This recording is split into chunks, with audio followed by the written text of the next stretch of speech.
قابل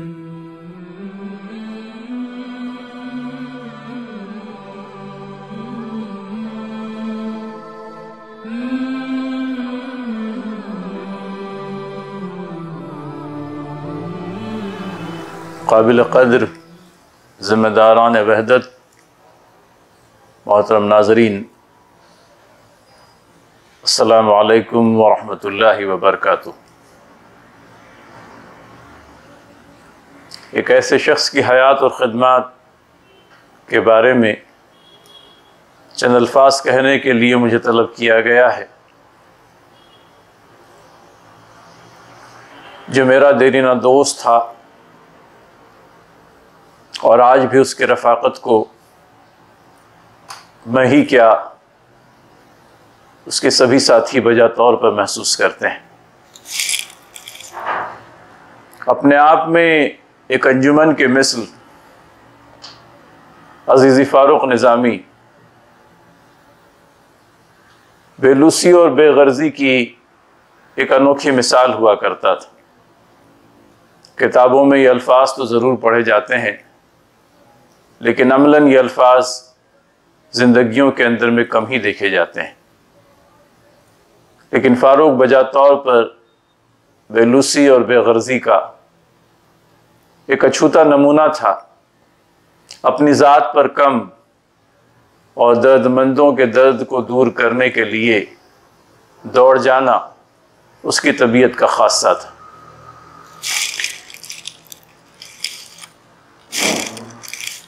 آخری ایام سے چند مہینے قبل ایک طویل بیماری نے اسے آ لیا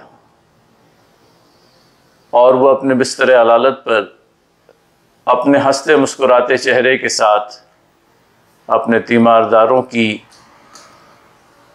طرف سے ملنے والی دعاؤں کو قبول کرتا۔ لوگ اس کی ہمت بندھاتے، لیکن ہمت بندھانے کی واقعتاً کوئی ضرورت ہی نہیں تھی۔ وہ شخص باعزم اور پرہمت تھا۔ اپنے ایک جانکار سے یہ بات اس نے کہی تھی کہ میرے ہادی اعظم صلی اللہ علیہ وسلم 63 برس تک زندہ رہے تھے اور میری عمر بھی اب 60 کے قریب پہنچ رہی ہے۔ میں بہت زندہ رہ چکا، اب میرے بھی جانے کا وقت قریب آ گیا ہے۔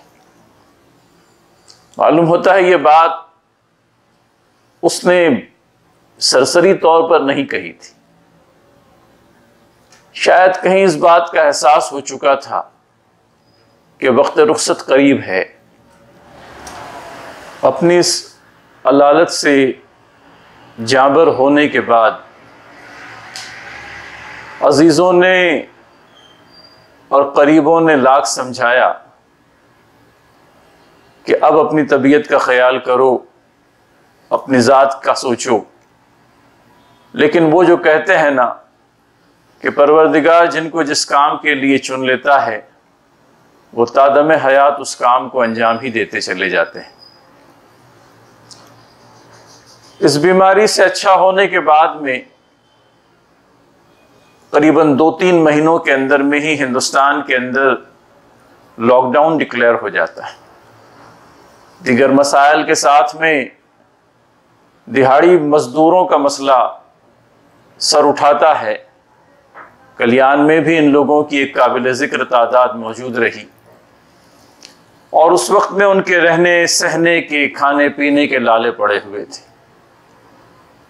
اس وقت فاروق اپنی ٹیم کے ساتھ ایک مرتبہ پھر سرگرم عمل ہمیں دکھائی دیتا ہے، اپنی علالت کو کہیں پیچھے چھوڑ کر اپنے سارے دکھوں اور درد کو بالائے طاق رکھ کر۔ وہ شخص ہر شام اپنی ٹیم کے ساتھ میں کلیان کے ایک مصروف چوک محمد علی چوک کا رخ کرتا ہے۔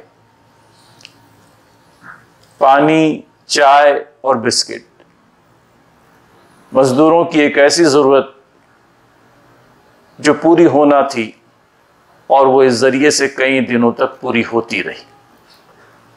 کورونا کا کال پولیس سرگرم چوکوں پر موجود اس بھیڑ کو روکنے کے لیے بالآخر وہ بھی عمل میں آ جاتی ہے اور فاروق کو اپنا میدان عمل محمد علی چوک سے بدل کر کلیان کے ایس ٹی ڈیپو پر لے جانا پڑتا ہے۔ وہاں بھی سننے میں یہ آتا ہے کہ پولیس کی بیجا مداخلت اس کام کے اندر جاری ہی رہتی ہے۔ ایک خبر تو یہ بھی لگی تھی کہ فاروق کو حراست میں لے لیا گیا ہے، لیکن پھر کلیان کے سرکردہ لوگ میدان میں آئے، اللہ تعالیٰ کی مدد شامل حال رہی۔ پولیس والوں کو یہ بات سمجھائی گئی کہ یہ تو ایک بے لوث کام ہے، بے غرض کام ہے، اور اس میں آپ روڑے نہ اٹکائیں۔ وہ بھی بات کو سمجھتے تھے، لیکن چونکہ جماع بندی آدیش اپنی جگہ پر جاری ہو چکا تھا، لہٰذا انہوں نے بھی بچ بچا کر کام کرنے کی تلقین کی۔ یہ کام چلتا رہا تا وقت یہ کہ اس کی ضرورت باقی نہ رہی، بہت سارے مزدوروں نے اپنے اپنے مقامات کی راہ لے لی۔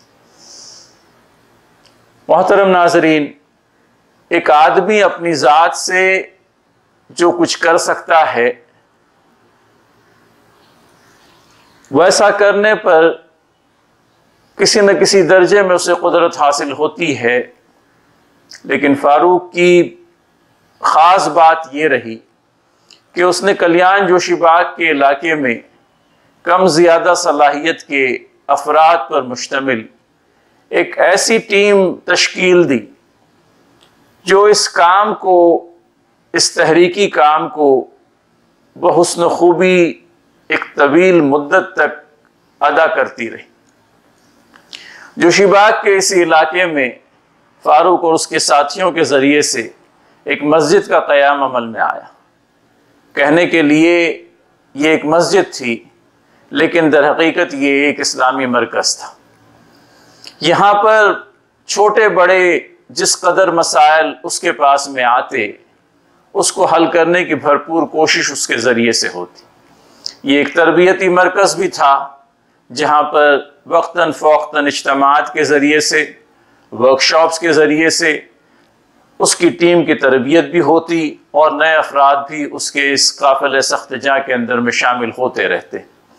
یہی وہ مقام تھا جہاں پر نو مسلم بہنوں اور بھائیوں کے نکاح بھی منعقد ہوتے، اور جن لوگوں کے رہنے سہنے کی سہولت نہیں ہوتی ان کے لیے یہ ایک باز آباد کاری کا مرکز بھی بن کر کے سامنے آتا۔ غرض یہ کہ چھوٹی بڑی جو بھی ضرورت ہے اس مسجد کے ذریعے سے پوری ہوتی رہتی۔ اللہ تعالیٰ اس کے اس کام کو شرف قبولیت بخشے۔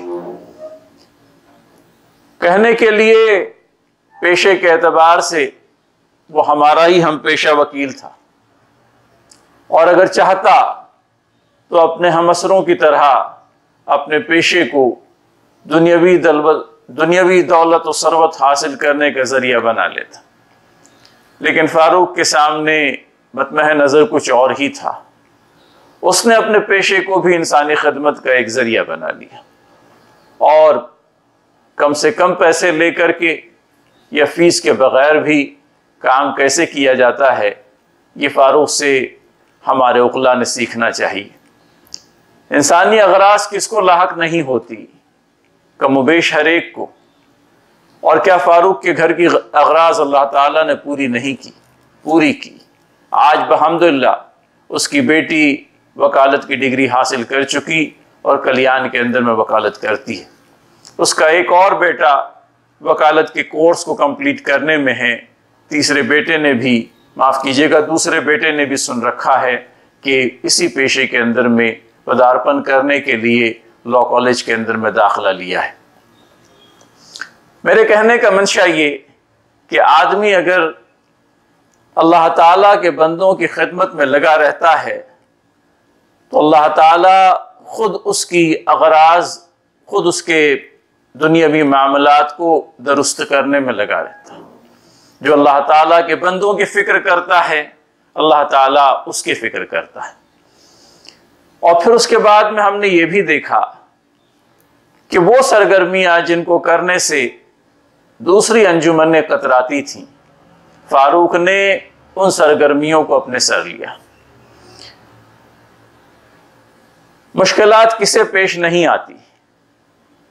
اسٹیشن روڈ پر 25 دسمبر کو اور اسی طرح سے میلاد النبی کے موقع پر سویرے سے لے کر شام تک دینی کتابوں کی مفت تقسیم، قرآن کریم کا بلا معاوضہ لوگوں کے اندر میں تقسیم کیا جانا، اور اسی طرح سے صبح سے لے کر شام تک اس اسٹال کے ذریعے سے میگا فون پر افراد کو اسلام کی طرف بلانے کا عمل ہوتا رہتا۔ یہ ایک ایسی سرگرمی تھی جو عین اسٹیشن روڈ پر ہوا کرتی تھی، جو کلیان کا کمرشل ہب کہلاتا ہے۔ گزرنے والوں کی ایک کثیر تعداد وہاں سے گزرتی، اور اللہ تعالیٰ جن جن کو ہدایت دیتا وہ لوگ آگے بڑھ کر کے اس اسٹال سے فائدہ اٹھاتے۔ اور پھر اس کے بعد میں یہ ٹیم کے افراد بھی کچھ عجیب سے تھے، جب دیکھتے کہ لوگوں کی بھیڑ اسٹال کی طرف کم آ رہی ہے، یہ دور پاس کے اندر میں پھیل جاتے اور اپنے لیفلیٹس اور پیمفلیٹس کے ذریعے سے لوگوں کو اس اسٹال کی طرف بلا لیتے۔ یہ کام نہ صرف مردوں میں ہوتا بلکہ مردوں کے اسٹال کے ٹھیک سامنے عورتوں کا بھی اسٹال لگایا جاتا تھا، اور پھر دونوں اسٹال کے اوپر لوگوں کی کثیر تعداد دیکھنے میں آیا کرتی تھی۔ یہ ایک ایسی سرگرمی تھی جو ہونے کے لیے سال میں 2 ہی مرتبہ ہوا کرتی تھی، لیکن سویرے سے شام تک ہونے والی اس سرگرمی کے ذریعے سے اللہ تعالیٰ کا پیغام جب کثیر لوگوں تک پہنچتا دیکھتے اللہ تعالیٰ کے دشمن، تو ان کے دلوں پر سانپ رینگ جاتا۔ تب کوئی حاسد جا کر کے اس کے خلاف شکایت کرتا کہ یہ کیا ہے، ٹریفک کے جنکشن کے اوپر کھڑے ہو کر لوگوں کو آنے جانے میں تکلیف دی جا رہی ہے۔ عذر تراشنے والے تو کئی ایک عذر تراشتے ہیں، حالانکہ نہ ٹریفک کا مسئلہ ہوتا نہ کچھ۔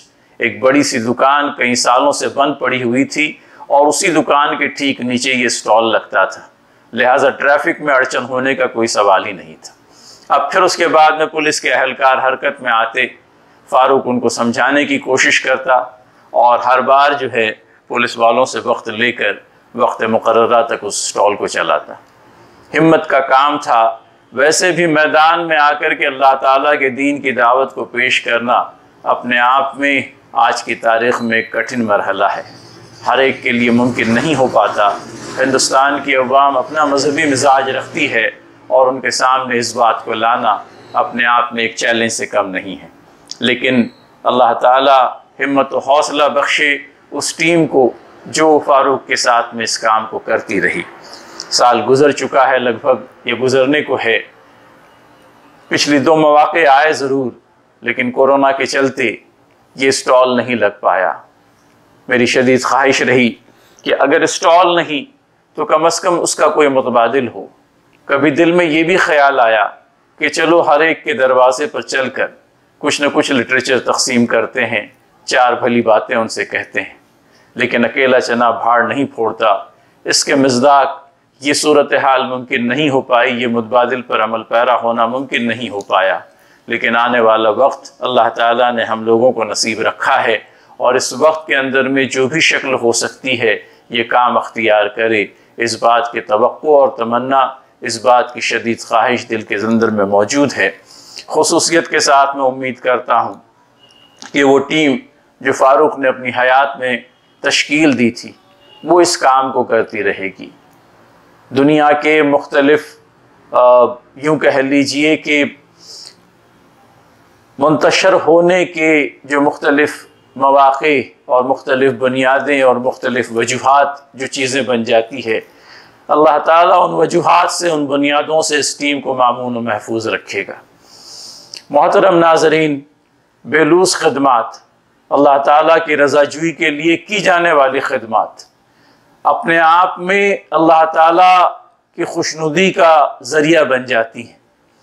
وہ افراد جو کئی برسوں سے کام کرتے آ رہے ہیں اور جو نئے شامل ہوئے ہیں اور ہونے کا عزم و ارادہ رکھتے ہیں، وہ ہمیشہ اپنے سامنے اس بات کو رکھیں کہ کام کرتے وقت کسی قسم کی دنیاوی خواہش کا حصول ہمارے پیش نظر نہ ہو، کہ جہاں دنیاوی خواہش کا حصول پیش نظر آیا، جہاں ہماری انا آ کر کے ہمارے سامنے کھڑی ہو گئی، جہاں ہم نے یہ سمجھا کہ اس کام کے اندر میں میرا کوئی مقام ہونا چاہیے، میری کوئی حیثیت ہونی چاہیے، میری سنی جانی چاہیے، وہ دن اس کام کو ختم ہونے کے لیے آخری دن ثابت ہوگا۔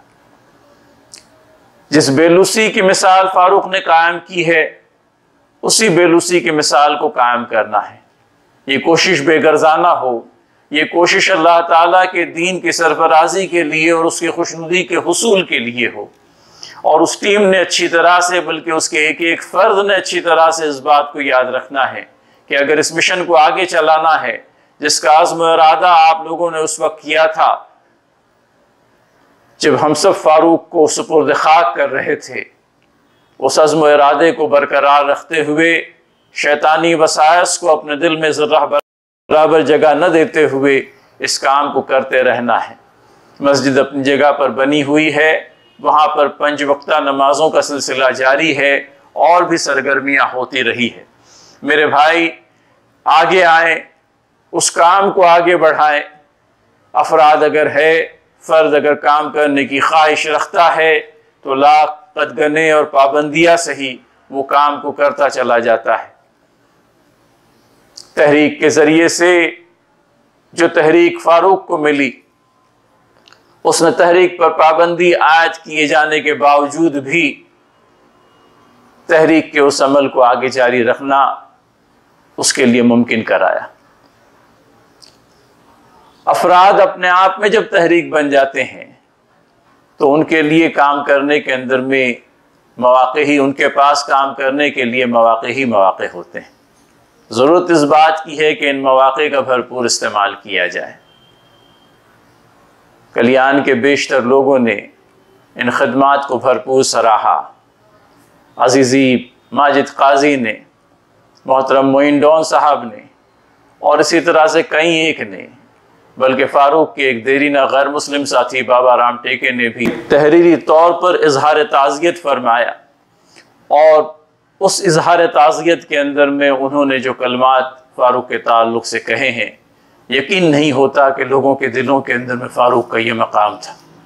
معین بھائی نے لکھا اپنی تحریری تعزیت کے اندر میں کہ آج مجھے اس بات پر اس سے زیادہ غم ہو رہا ہے، شاید میرا کوئی چہیتا اس دنیا سے چلا جاتا، میرا کوئی فرد خاندان اس دنیا سے رخصت ہو جاتا، مجھے اتنا غم نہیں ہوتا جتنا فاروق کے جانے سے ہوا ہے۔